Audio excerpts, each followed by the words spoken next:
one of the questions is order of therapy and how we would choose different treatment options. And so I just wanted to briefly hear from you how you would put these in. Assume that tucatinib and margetuximab are approved, and we've given pertuzumab in the adjuvant or neoadjuvant setting, or somebody's in the de novo metastatic setting and they've gotten both pertuzumab and TDM1. Of course, there are patients who will have received both pertuzumab and TDM1 in the adjuvant setting now, who will get it in the metastatic setting. So how would you choose what agent you use in what sequence? So, and then we'll hear how the payers actually look at that. So you want to briefly comment on that? How would you choose which agent at which setting? Yeah, I think, from Claudine's presentation and what I've been thinking about quite a bit is looking at the tucatinib data.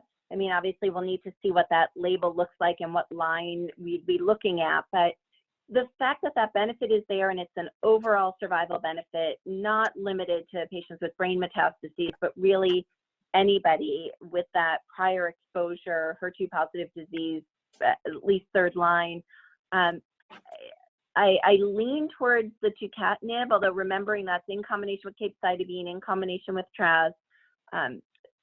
Despite the fact that the DS8201 traz deruxtecan had such a beautiful waterfall plot, it is really a single arm, non-randomized presentation. I think there's great activity there, but that is balanced with the ILD concerns. So with the available drugs before me, recognizing many of these women will have seen pertuzumab and likely TDM1, I lean a bit towards that overall survival advantage from tucatinib. And it would be wonderful to see a time when perhaps tucatinib is able to minimize the development of brain metastases, even more so than being able to treat it once they're present. Yeah, that's a really good point. And I think that it was very clever of them to add trastuzumab to the combination, which I think my guess is really made a difference in their ability to see big differences in overall survival with an antibody component, Priyanka, how about you? How would you use these in what order? So, assuming that we're making a choice in third line setting and we have all the drugs available, another factor that would come into play would be the oral versus intravenous, multiple drugs versus single agent. And previous risks or with interstitial lung disease with other drugs in the past, that would play into the decision-making, presence of brain metastasis, even if they're controlled. But having a phase 3 trial that shows a survival advantage obviously makes a difference in that choice. The other factor is the Destiny trial included patients that were pretty heavily pretreated. So I would feel comfortable using the tucatinib combination in third line setting and saved trastuzumab deruxtecan for later lines of therapy, since the trial population included heavily pretreated patients. Claudine, do you feel the same way? I do. I feel exactly the same as my my esteemed colleagues here. And I guess the only thing that I would add, now that I'm the third and I have to think of something to add, is occasionally I think we have those patients who just for reasons that we don't understand have blown through all of these other things very rapidly. And I think one of the things that really impressed me with the Destiny trial was the responses that we're seeing in patients who'd had a lot of prior treatments and the rapid response. So I think in those patients where we feel we need to slam the brakes on and we don't have much time, that might be a patient population where I might move this drug up. But otherwise, I think of, based on the phase 3 data, the survival, the benefit with brain mets or not, I would use tucatinib as my third line drug for the vast majority of patients. Yeah, and there are always those patients who don't tolerate capecitabine for a variety of genomic reasons. But John, these, now we're coming back to the same area again about, the oral therapy versus IV and share of cost and how we decide, if there are a lot of different treatment options available, where does the insurer fall in terms of trying to help us and also decide what's going to be reimbursed? Yeah. Well, first of all, I'd say, especially in these late line therapies, the number of patients that are going to receive these therapies is relatively small in comparison to first line therapies. Certainly, we'd prefer regimens that are replacement therapies versus add-on therapies.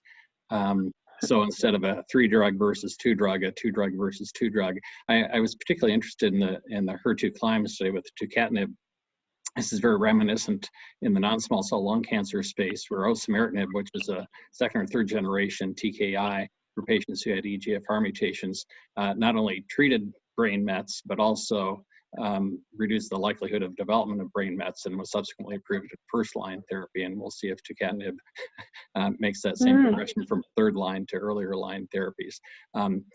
Interestingly, and just by way of analogy, in our OCM practices, when providers are presented with that data and shown the prices of osimertinib versus erlotinib, they said, you know, this drug is so much better that we're going to use this, even though it's more costly. But another example in a ROS1 mutation in non-small cell lung cancer, when comparing crizotinib and ceritinib, they said, you know, there's a cost difference, but we don't think there's a justifiable an outcome difference, so we're going to use the lower cost therapy. So that's how providers are reacting to some of this data.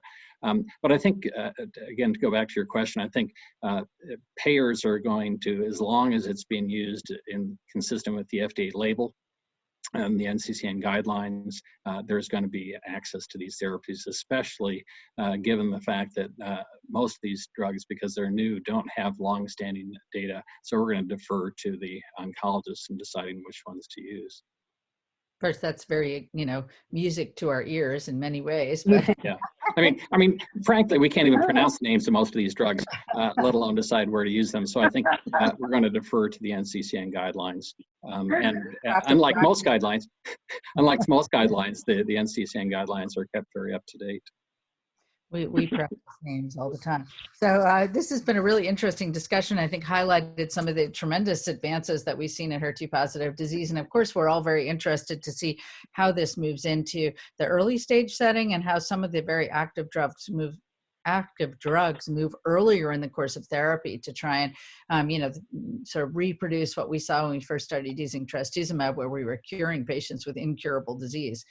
So I think that still remains an expansion area. And of course, trastuzumab deruxtecan is being tested in patients who have a previously undefined subset of disease, HER2 low, 1+ and 2+ by immunohistochemistry, mainly ER positive, but a small subset of triple negative disease in an ongoing randomized phase 3 trial. So that's going to also provide us with a lot of interesting data in another group of patients altogether for the first time.